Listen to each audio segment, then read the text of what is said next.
Assalamualaikum warahmatullahi wabarakatuh.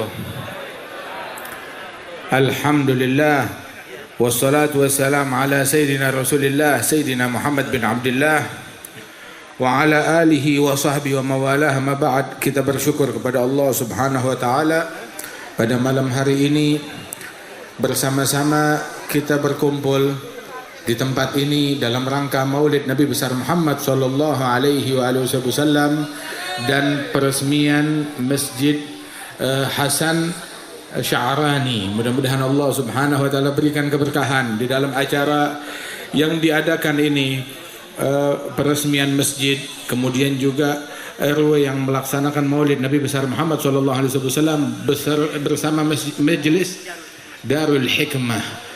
Alhamdulillah, dan kita doakan para guru-guru kita, para tokoh masyarakat agar senantiasa diberikan keberkahan. Bapak Wali Kota yang hadir tengah-tengah kita barusan meresmikan masjid, dan juga akhina Sayyid Al-Habib Yusuf Basyaiman, insyaallah diberikan kesehatan, keberkahan, dan juga para kiai yang hadir tengah-tengah kita semuanya. Allah Ta'ala kabulkan hajat kita berkat Nabi besar Muhammad sallallahu alaihi wasallam. Sesungguhnya Rasulullah sallallahu alaihi wasallam datang mempersatukan umat kemanapun beliau datang. Madinah sebelum Rasulullah sallallahu alaihi wasallam itu senantiasa berada di dalam kerusuhan, berada di dalam keributan, saling tengkar satu sama lain antara dua suku besar, suku Aus dan suku Khazraj. Ternyata begitu diselidiki pertengkaran mereka, peperangan mereka selama berpuluh-puluh tahun, rupanya ada yang kompori. Ada orang yang mengambil keuntungan dari peperangan. Dari zaman dulu tuh orang mengambil keuntungan. Kalau dia perang, ini yang dapat untung. Kalau dia perang, ada kelompok tertentu yang menuai manfaat dari peperangan tersebut. Dan ternyata mereka diprovokasi oleh kelompok orang-orang Yahudi yang ada di Madinah, memprovokasi kedua suku ini untuk saling berperang. Dan subhanallah, Nabi Muhammad datang, ketika beliau datang, beliau langsung meredakan hal tersebut dengan mempersaudarakan antara umat Islam. Kita umat Islam ini dipersaudarakan oleh Allah Subhanahu wa taala. Allah taala berfirman, innamal mu'minuna ikhwah. Innamal mu'minuna ikhwah. Jadi persaudaraan kita bukan tercantum di kartu keluarga, tetapi persaudaraan kita tercantum di dalam Al-Qur'an. Innamal mu'minuna ikhwah. Dan diucapkan oleh Nabi Muhammad, al-muslim akhul muslim. Nabi ketika datang ke Madinah mempersaudarakan antara kaum muhajirin dan kaum ansar. Masyarakat Madinah yang kompleks tersebut semuanya tunduk kepada persaudaraan yang ditetapkan oleh Nabi besar Muhammad sallallahu alaihi wasallam. Dan senantiasa para pewaris Rasulullah, misi mereka mendamaikan, misi mereka mengakurkan, misi mereka merajut persaudaraan sejak zaman dulu. Berbeda dengan misinya syaitan. Innama yuridu syaitan ayyuqi'a bainakumul adawata wal baghdha. Misinya syaitan menempatkan di tengah-tengah kalian permusuhan dan kebencian satu sama lain. Akan tetapi Nabi Muhammad SAW beliau mengajarkan kita untuk mendamaikan antara orang. Bahkan ketika seseorang berbicara, mau itu mengajar, mau itu berpidato, maka dikatakan oleh Allah Ta'ala di dalam Al-Quran, la khaira fi kathirin min najwahum illa man amara bisadaqatin au ma'rufin au islahin bainan nas. Tidak ada kebaikan di dalam diskusi mereka, di dalam dialog mereka, di dalam pembicaraan mereka, di dalam seminar mereka. Nggak ada kebaikan di dalam acara-acara mereka kecuali kalau isinya itu ngajak orang untuk sedekah, berderma. Ayo sedekah, ayo urunan bikin masjid. Ayo urunan bikin pesantren, ayo urunan perbaiki jalan, ayo urunan bantu orang sakit, ayo urunan kasih makan orang. Illa man amara bisadaqatin au ma'ruf, ngajarkan orang untuk berbuat baik. Ayo sholat, ayo tutup aurat, ayo silaturahmi, ayo ngaji, ayo nuntut ilmu, ayo bakti kepada orang tua, ngajak orang untuk berbuat baik.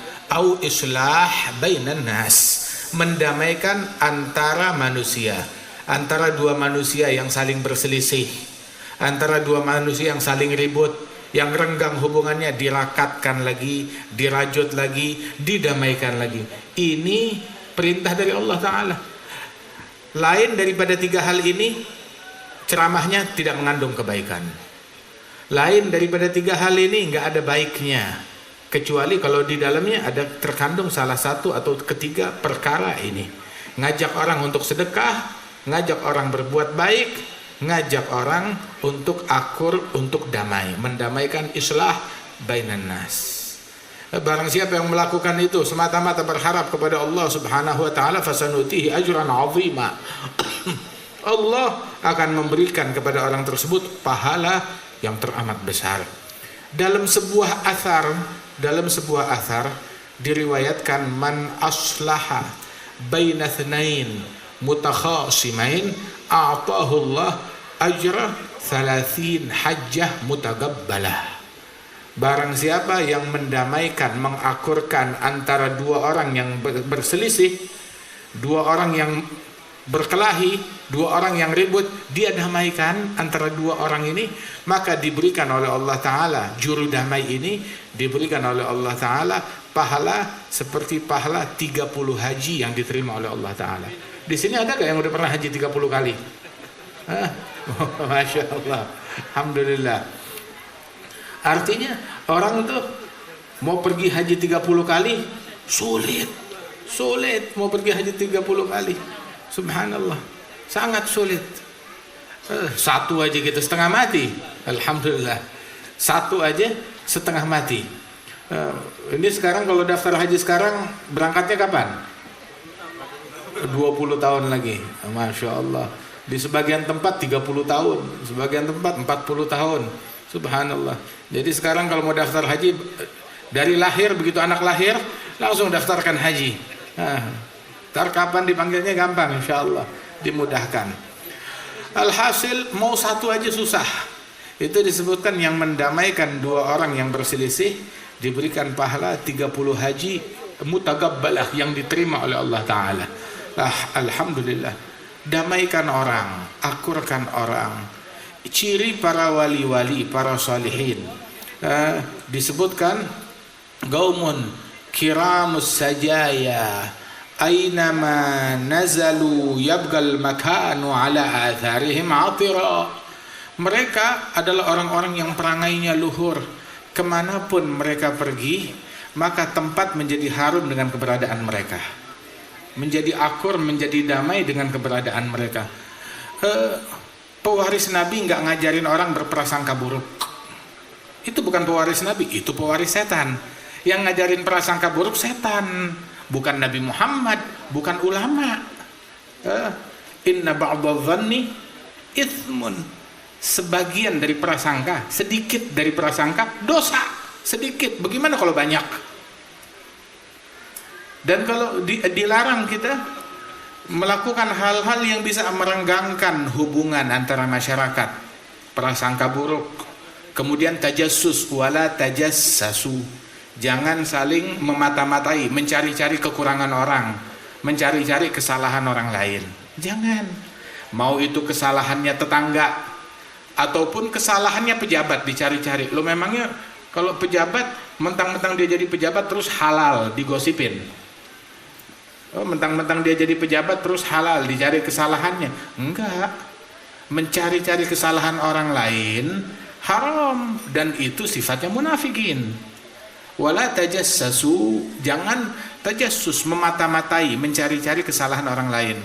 Di dalam hadis Rasul sallallahu alaihi wasallam menyebutkan, ya ma'asyara man amana bilisanih wa lam yadkhulil imana qalbah. la tu'dzul muslimin.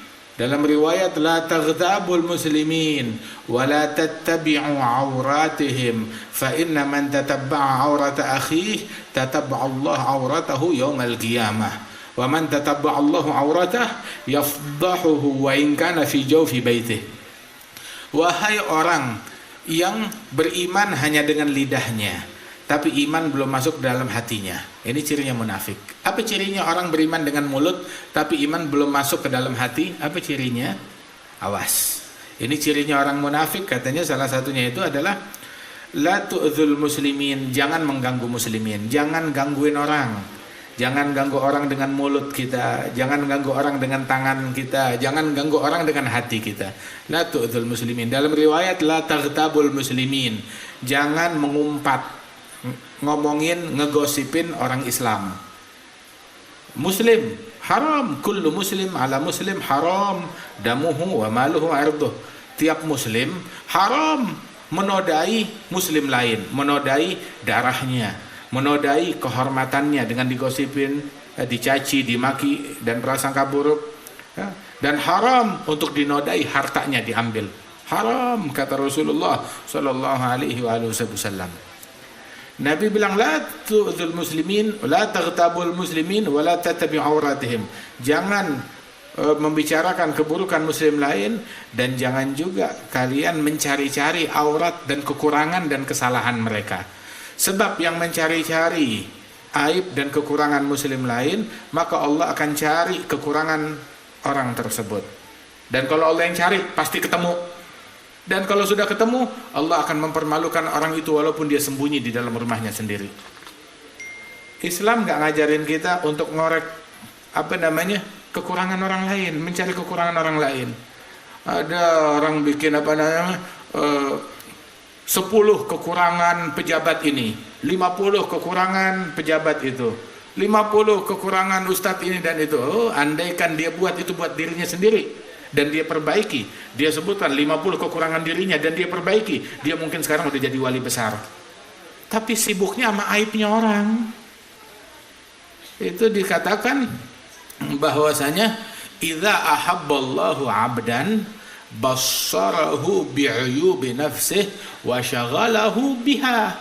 Allah kalau cinta kepada hambanya, maka Allah Ta'ala jadikan hamba tersebut jeli dengan aib dan kekurangannya sendiri, dan disibukkan dengan aibnya dan memperbaiki aibnya. Tapi kalau Allah Ta'ala benci kepada hamba, dijadikan itu hamba sibuk dengan aibnya orang lain, sibuk dengan kekurangannya orang lain. Jangan sibuk dengan aibnya orang. Apa dosa kita udah diampuni oleh Allah Ta'ala? Apa kita sudah terjamin masuk surga? Apa kita sudah mendapatkan husnul khatimah, matinya pasti husnul khatimah? Kita kan nggak tahu. Jadi nggak usah kita ngomongin orang, nggak usah kita cari aibnya orang, tapi perbaiki diri kita sendiri. Rajut persaudaraan antara kita satu sama lain. Nabi Muhammad SAW mendengar satu kali itu di masjid ada orang yang berselisih antara mereka satu sama lain, Abu Dzar dengan Bilal, hingga akhirnya Abu Dzar mencaci Bilal dengan cacian yang dia bilang, ya benar Sauda, wahai engkau budak putra dari seorang ibu berkulit hitam yang juga seorang budak juga. Dikatain begitu. Dengar begitu Rasulullah keluar dari masjid dan berkata, ya Abu Dzar, a'ayyartahu bi ummih innaka mru'un fika jahiliyah. Wahai Abu Dzar, kamu mencaci dia, mengejek dia, terus kamu bawa-bawa ibunya, kamu mengejek dia dan mengejek ibunya. Ini sifat mengejek, mencaci, memaki, ini bukan ajaran Nabi Muhammad, bukan ajaran Islam, bukan ajaran agama apapun. Ini ajaran setan. Ini sifat ini bukan sifatnya orang cerdas. Yang gemar memaki itu pasti bukan orang cerdas. Itu adalah jahiliyah. Innaka mru'un fika jahiliyah. Perkara ini adalah menunjukkan engkau adalah orang jahiliyah. Kemudian Rasul bilang, ikhwanukum khawalukum, khawalukum ikhwanukum ja'alahumullah tahta aydikum, wa man kana akhuh tahta yaddih falyut'imhu mimma yat'am wal yulbishu mimma yalbas wa la tukallif alaihi ma la yutiquh fa in kallaftumuh fa'inuh. Barang sesungguhnya budak kalian adalah saudara kalian. Ini budak muslim, walaupun dia budak, dia adalah saudara kalian. Apabila kebetulan Allah Ta'ala jadikan dia berada di dalam kepemilikanmu. Dulu ada perbudakan, ada budak, dan gak ada yang mengikis perbudakan kecuali Nabi Muhammad, dengan bertahap, dengan damai, tanpa kerusuhan. Itu Nabi bilang, barang siapa yang budaknya berada di bawah kepemilikannya, maka anggap ini bukan sembarang budak, ini saudara saya, saudara kamu. Beri dia makan seperti apa yang kamu makan, beri dia minum seperti apa yang kamu minum, beri dia pakaian seperti apa yang kamu pakai. Sehingga dulu tuh orang ketika masuk jumpa dengan Abu Dzar, dia temui Abu Dzar punya hamba sahaya, punya budak, bajunya sama, makannya bareng-bareng sama. Itu aneh, kok pembantu sama majikan, bukan pembantu, budak sama majikan bajunya sama, bahannya sama, bajunya sama, makannya duduk sama-sama.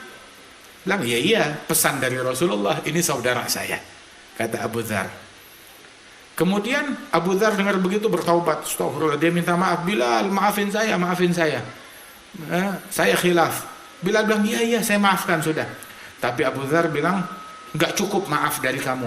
Itu terus bagaimana? Saya nih hati saya, nafsu saya harus dijinakkan.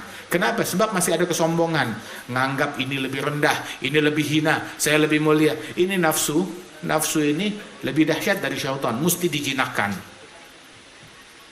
Saya mendeteksi ada kesombongan dalam nafsu saya. Obatnya bagaimana? Sini. Obatnya, ya Bilal, saya minta tolong. Ya, kalau kamu sayang sama saya anggap kamu saudara kamu, saya minta tolong telapak kaki kamu, yang hitam itu telapak kaki kamu, taruh di muka saya. Saya cuma lihat, hanya itu obat buat ngilangin kesombongan dalam hati saya. Bilal nggak mau, dipaksa, sumpah kamu harus mau, dipaksa, hingga akhirnya terpaksa Bilal meletakkan telapak kakinya di mukanya Abu Dzar. Subhanallah, mereka orang yang nganggap pengobatan batin segalanya. Sebab kalau mereka mati, di dalam hati ada setitik kesombongan, celaka, sial. Ada satu wali besar, ya, namanya Sayyidi Ahmad Ar-Rifai. Al-Imam Ahmad Ar-Rifai wali besar, dan beliau ini pecinta Nabi Muhammad. Hingga akhirnya satu kali dapat kemudahan, dia bisa pergi haji dan ziarah ke makam Nabi Muhammad.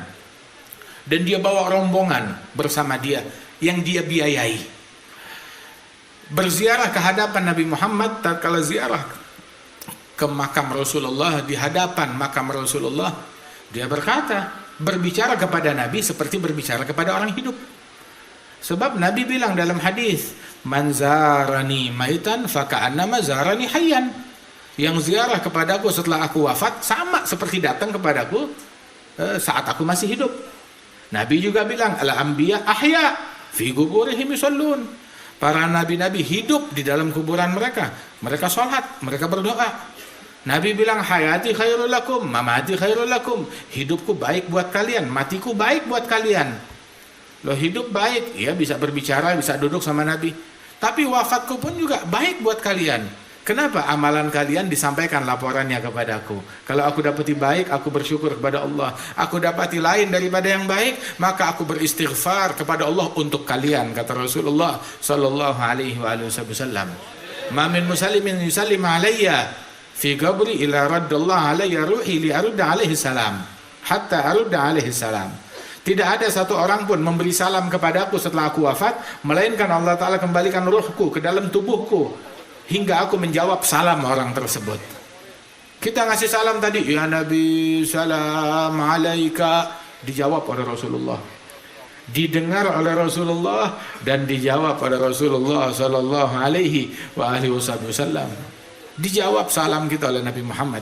Kita dalam salat memberi salam kepada Nabi Muhammad, assalamu alayka ayyuhan nabiyyu wa rahmatullahi wa barakatuh, dan salam kita dijawab oleh Rasulullah sallallahu alaihi wasallam. Didengar, dijawab. Maka Sayyidi Ahmad Ar-Rifai ketika ziarah kepada Nabi, dia ngasih salam kepada Rasulullah. Terus dalam ziarahnya dia bilang, ya Rasulullah, katanya Sayyidi Ahmad Ar-Rifai, fi halatil bu'di ruhi kuntu ursiluha tugabbilul arda anni fahiya naibati wa hadaulatul ashbah qad hadarat famdat yaminaka kay tahdha biha syafati. Tatkala aku jauh di kampungku, di negeriku, aku selalu, artinya selalu mengirim cintaku, ruhku aku kirim untuk mencium tanahmu di sini. Artinya selalu terbayang kuburan ini. Ya, artinya aku mengirim ruhku untuk mencium, ngebayangin tempat ini. Nah ini sekarang badan ketemu badan, jasad ketemu jasad. Maka ulurkan, keluarkan tanganmu agar bibirku meraih keberuntungan bisa mengecup tanganmu tersebut. Itu di hadapan 12.000 orang. Kalau satu, kalau dua mungkin berbohong. 12.000 orang menyaksikan. Keluar tangan dari kuburannya Rasulullah, dicium oleh Sayyidi Ahmad Ar-Rifai. Subhanallah. Orang menjerit. Terus selesai kejadian tersebut, udah doa, udah salawat, udah apa, tahu-tahu Sayyidi Ahmad Ar-Rifai dia mendeteksi di hatinya, kayaknya di hatinya ada satu titik kebanggaan. Maka dia bilang kepada semua jamaah yang hadir situ, dia hadang mereka keluar dari pintu keluar ziarah itu, dari muajahah, dia hadang. Kemudian dia bareng di situ. Nggak ada yang boleh keluar, melainkan saat mau keluar dari pintu ini, taruh telapak kakinya di muka saya, biar hilang kesombongan dari hati saya. Orang ngejerit, kabur, lari dari pintu yang lain semuanya. Pintunya ada banyak. Lari keluar dari pintu yang lain. Radhiyallahu anhum wa ardahum. Nggak ada kesombongan dalam hati mereka. Dan mereka peka, jeli akan aibnya. Ada satu titik aja kesombongan, nganggap diri lebih mulia dari semut, nganggap diri lebih mulia dari makhluk Allah, langsung terdeteksi. Dan mereka berupaya mengobatinya. Sebab mereka tahu apa resikonya, dampaknya. Kalau mati, di dalam hati ada satu titik kesombongan. La yadkhulul jannah, kata Nabi Muhammad, man kana fi qalbihi mithqalu dzarratin minal kibir. Tidak akan masuk surga orang yang di dalam hatinya ada satu titik kesombongan. Satu titik kesombongan bakal masuk surga.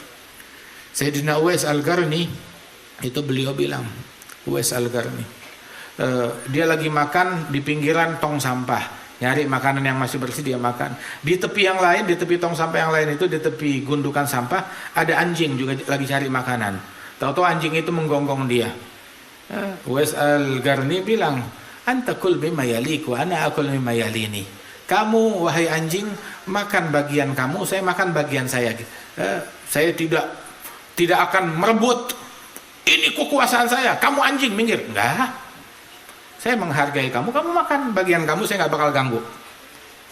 Ya, saya nggak bilang diri saya lebih mulia dari anjing atau anjing lebih mulia dari saya.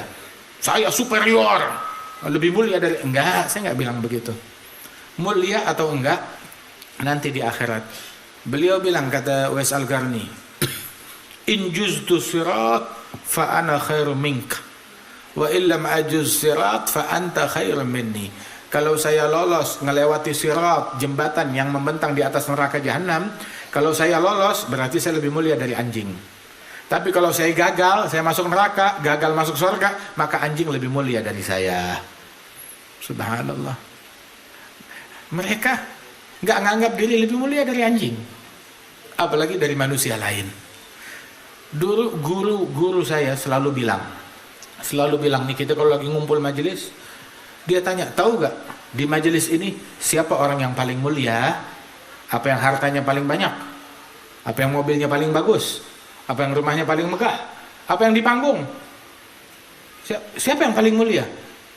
Tahu siapa yang paling mulia? Yang nganggap dirinya paling hina, itulah orang yang paling mulia. Yang nganggap dirinya paling rendah di hadapan Allah, dialah orang yang paling mulia. Sampai disebutkan agrabu maudhi' bainal 'abd wa rabbih fi sujud. Keadaan, kondisi terdekat antara hamba dengan Allah saat dia sujud. Saat dia sujud merendah untuk Allah. Saat itu adalah situasi dan kondisi terdekat antara hamba dengan Allah dalam sujud. Allah Ta'ala berfirman, wasjud waqtarib. Sujud dan mendekat. Ada satu ulama menasihati muridnya. Muridnya dalam sujud, dia sujud, menangis. Terus dia bilang, ya waladi, hadha sujud wa inal iqtirab. Wahai anakku, sujudnya udah, dekatnya mana? Kamu udah sujud, apa kamu sudah dekat kepada Allah Ta'ala? Bagaimana mendekat kepada Allah Ta'ala? Mendekat kepada Allah Ta'ala makin tawadhu, makin merendah. Mendekat kepada Allah Subhanahu wa Ta'ala makin taqwa, makin istiqamah. Mendekat kepada Allah Subhanahu wa Ta'ala makin berlinang air mata. Mendekat kepada Allah Subhanahu wa Ta'ala makin khusyuk. Itu mendekat kepada Allah Subhanahu wa Ta'ala. Dan begitu juga kita hadir majlis, hadir pengajian. Hadir majlis, hadir pengajian agar kita makin mendekat kepada Allah Subhanahu wa Ta'ala. Nabi Adam, beliau ketika berbuat kesalahan, ya, maka beliau berkata, Rabbana zalamna anfusana wa illam taghfir lana wa tarhamna lanakunanna minal khasirin. Ini ciri orang yang ingin balik, yang ingin dekat kepada Allah Ta'ala. Ya Allah, saya zalim, saya ngezalimin diri saya sendiri. Saya jahat, ngejahatin diri saya sendiri. Sebab kalau kita berbuat jahat, kita maksiat, kita bukan ngejahatin Allah, nggak bisa. Tapi kita ngejahatin diri kita sendiri. Kita nggak bisa ngezalimin Allah, kita ngezalimin diri kita sendiri. Zalamna anfusana wa illam taghfir lana, kalau engkau tidak ampunkan kami, lanakunanna minal khasirin, niscaya kami akan menjadi orang-orang yang rugi, orang-orang yang sial. Orang sial bukan yang gagal dapat kursi. Orang sial bukan yang hilang dompet. Orang sial bukan yang nggak punya duit. Orang sial adalah orang yang mati sedangkan masih tersisa dosanya belum diampuni oleh Allah Ta'ala. Itu orang sial. Orang sial adalah yang meninggal dunia dengan membawa kesombongan. Yang meninggal dunia sedangkan dia belum bertaubat kepada Allah Ta'ala, itu orang sial. Waliyadzubillah. Adapun iblis ketika dia buat kesalahan, dia mencari pembenaran. Iblis tidak ada satu petak pun, satu jengkal pun di muka bumi melainkan dia pernah sujud di situ. Termasuk nih tempat yang kita pijak, iblis sudah pernah sujud. Di setiap jengkal tuh di bumi dia pernah sujud. Setiap jengkal di langit dia pernah sujud. Dia beribadat kepada Allah di 3 tempat, di bumi, di langit, di sorga. Sebagaimana di Baqawi disebutkan. Namun ibadat tersebut cuma kulitnya, nggak berhasil. Ibadat itu nggak berhasil merubah wataknya, nggak berhasil merubah sifatnya, memperbaiki jiwanya dan sanubarinya. Tetap masih ada satu titik kesombongan yang ketika dibiarkan merajalela dan berkuasa hingga berani durhaka kepada Allah Ta'ala. Sampai dia bikin kesalahan. Dia bilang, ya Rabb, saya disuruh sujud ke Adam. Ana khair minhu. Aku lebih baik dari Adam. Udah gitu pakai dalil. Apa dalilnya? Khalaqtani min nar wa khalaqtahu min tin. Engkau ciptakan aku dari neraka dan engkau ciptakan Adam dari tanah. Pakai dalil, pakai argumentasi. Oh, saya bikin skripsi untuk membuktikan saya superior, saya lebih mulia. Saya punya riset, saya menyelidiki, saya punya dalil. Saya dari dari apa namanya, dari api dan dia dari tanah. Api lebih baik dari tanah. menurut iblis tersebut. Nah, kita sekarang hadir majelis, hadir pengajian, nuntut ilmu, kita baca maulid, hadir maulid, mendengarkan Al-Quran, kita hadir ke masjid, kita sholat isya, kita jamaah, begitu. Sujudnya sudah, apakah iktirabnya sudah atau belum? Pendekatannya kepada Allah sudah atau belum? Sebab keberhasilan dalam itu semua kalau meluluskan lulusan yang berwatak mengikuti wataknya Nabi Adam. Lulusan majelis, lulusan masjid, lulusan maulid, lulusan sholat 5 waktu, lulusan jamaah, lulusan dari mereka slogannya Rabbana zalamna anfusana, saya lemah, saya zalim, saya bejat, saya kurang. Tuh lulusannya mereka begini. Atau kalau lulusannya menjadi kayak iblis, ana khairu minhu, aku lebih baik dari fulan, saya lebih baik dari menteri itu, saya lebih baik dari pejabat itu, saya lebih baik dari presiden itu, saya lebih baik dari ini dan itu. Waliyadzubillah min dzalik. Makanya itu majelis membuahkan tawadhu, membuahkan merendah kepada Allah Subhanahu wa taala. Sujudnya sudah, mana iktirabnya, pendekatannya kepada Allah taala. Itu disebutkan oleh Syekh Al-Habib Ali Al-Masyhur. Ada satu orang, dia mengirim anaknya bawa hajat kepada Imam Abdurrahman bin Muhammad Al-Masyhur. Anak kecil. Dia datang ke Imam Abdurrahman Al-Masyhur, sahib Bughyah Mustarsyidin, sahib Fatawa Al-Masyhur. Dia bawa hajatnya, mendapati Al-Habib Abdurrahman itu di ruangannya. Begitu, lagi sujud, lagi sholat sunnah. Dihampiri, saat lagi dihampiri lagi sujud, masih sujud, ditungguin. Sampai lama bangkit dari sujudnya, salam. Dia lihat tuh, anak itu melihat itu tempat dia sujud udah basah dengan air mata semua. Basah dengan air mata. Nah itu ilmu mewariskan itu. Lulusan masjid harus kayak begitu, tawadhu. Lulusan masjid taqwa, lulusan masjid istiqamah, lulusan masjid birrul walidain, bakti kepada orang tua, lulusan masjid sambung silaturahmi, lulusan masjid nggak mendengki, nggak membenci, merajut persaudaraan. Ayo rajut persaudaraan kita, cintai semua orang, jangan benci sama orang, cintai semua orang, jangan prasangka buruk kepada orang, sangka baik. Yang sangka buruk suudzan itu mewariskan su'il khatimah. Hati-hati. Orang yang husnudzan nggak bakalan rugi walaupun prasangkanya keliru. Orang yang prasangka buruk sial walaupun prasangkanya tepat. Jangan sangka buruk sama orang, nggak ada ruginya kita. Orang beruntung selalu sangka baik, orang sial ya sangka buruk. Khaslatan laisa fawqahuma syai'un minal khair, husnudzan billah wa husnudzan bi'ibadillah. Tahu gak? Nabi Musa aja, Nabi Musa beribadat kepada Allah. Allah memerintahkan Nabi Musa untuk melakukan suatu ibadat. Tahu ibadatnya apa? Ibadatnya apa? Sangka baik kepada Fir'aun. Nabi Musa, dengerin nih bahasanya saya ya. Ta'abbadahullah bi an yarjul hidayah fi Fir'aun.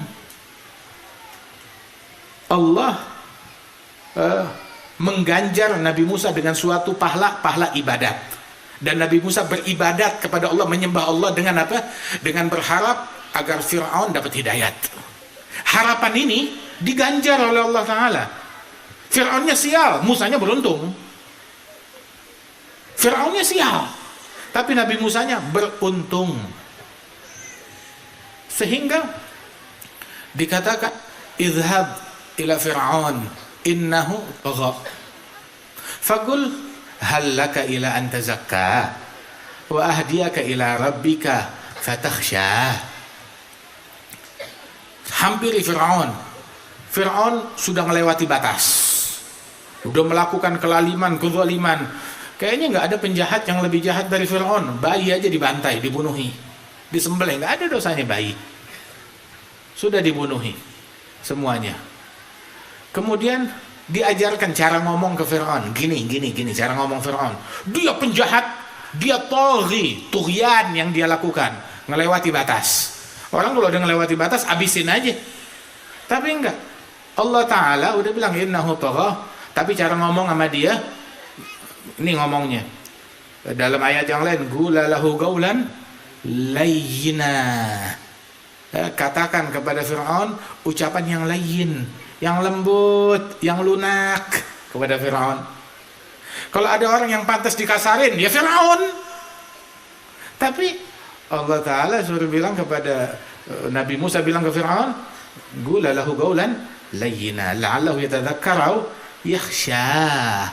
Sebab kalimat yang santun, yang lembut, itu lebih berisi, lebih berwibawa, dan lebih masuk ke dalam hati, dan memberikan efek, lebih dekat untuk memberikan efek, membuat orang gentar, takut melihat wibawa tersebut. Tapi kalau yang datang ke orang kesurupan, orang gila, usir. Satpam yang suruh ngadepin dia, orang gila, usir.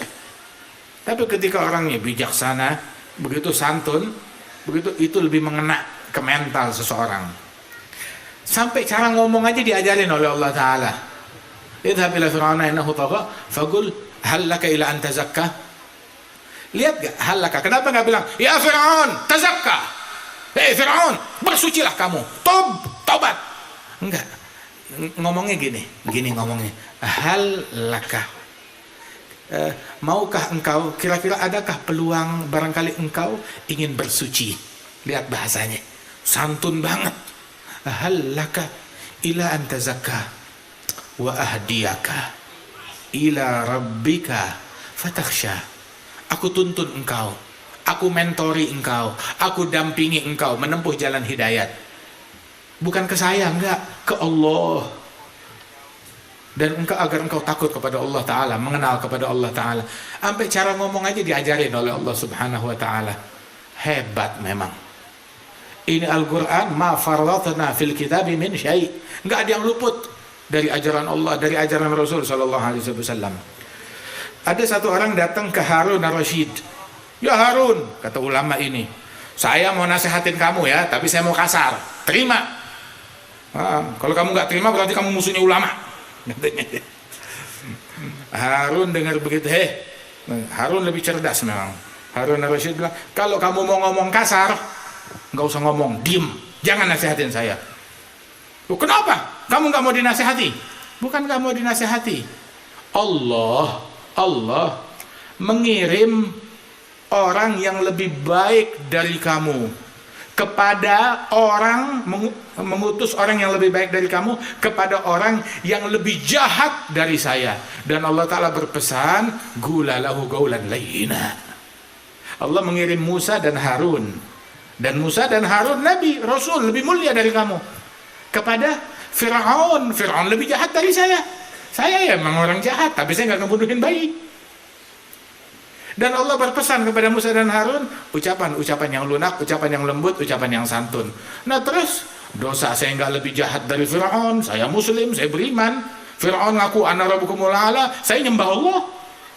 Terus kenapa kamu mau jerit-jeritin saya, mau maki-maki saya? Itu orang Arab itu diem, nggak tahu siapa yang ulama. Wah kata, akan Harun ar-Rasyid agal minhu, lebih berakal daripada orang tersebut. Alhasil, masjid membina orang, merehabilitasi orang dalam sujud mereka, merehabilitasi orang yang kedengkian, yang hatinya dipenuhi kedengkian. Hadir masjid harusnya kedengkiannya luntur. Orang yang sombong hadir masjid, kedengkiannya, kesombongannya luntur. Orang yang cinta duniawi gemar ke masjid, luntur. Hal itu semua harusnya begitu. Orang yang saling bermusuhan ke masjid, nama sholatnya aja apa? Sholat jamaah, sholat bersama-sama. Ada kebersamaan di situ.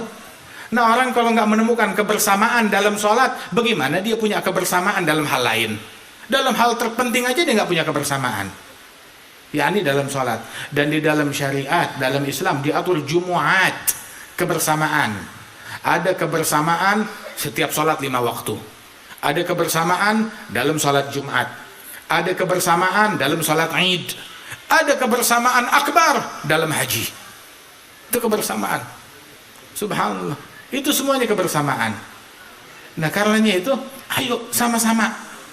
Sama-sama ta'awanu 'alal bir wa taqwa, saling bantu, saling tolong dalam kebaikan, dalam ketakwaan. Ayo tafaqat ikhwanakum, ya, peduli kepada saudara kita, tetangga kita, lingkungan kita. Peduli kepada mereka atas keperluan ekonomi mereka, atau mungkin ada yang sakit, ada yang memerlukan. Jangan nunggu mereka minta, tapi kita yang cari tahu siapa kira-kira yang memerlukan, siapa kira-kira yang membutuhkan. Ada orang berinfak sedekah kepada tempat yang jauh, yang dekat, dia haramkan, dia loncatin.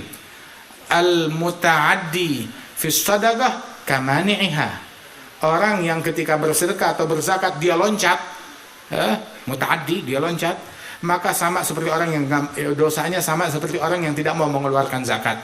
Tahu apa itu namanya loncat? Ada yang dekat lebih memerlukan, dia nggak kasih yang dekat, dia kasih yang jauh. Tanya, cari tahu. Kan Al-Imam Abdullah Ba'alwi Ibn al-Faqih al-Muqaddam Muhammad bin Ali, Al-Imam Abdullah bin Ali Ibn al-Faqih al-Muqaddam, itu beliau sampai keliling ke tetangganya. Dia ketok rumah tetangganya di malam hari. Hari ini kamu ada makan malam? Ada. Masak apa? Iya, oh ya sudah. Masuk dari rumahnya satu persatu, dia tanya. Kalau dibilang, oh saya belum tahu, langsung dia bawain makanan ke rumahnya. Sampai tetangganya itu malu saking selalu ditanyain, saking selalu dibantu. Ketika satu kali ditanya begitu, belum bertanya, dia mau bohong, dia juga nggak berani. Maka tahu apa yang dia lakukan?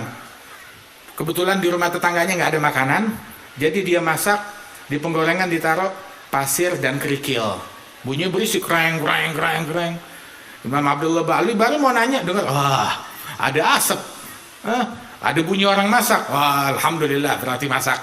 Sudah nggak ditanya. Ketika esok harinya, nah itu anaknya tetangga bermain, dia tanya, semalam masak apa? Kayaknya enak sekali. Semalam nggak masak apa-apa, itu kerikil yang dimasak. Dengar begitu marah, digedor rumah tetangganya, haram kalau kamu tidak makan di malam hari nggak memberitahu saya.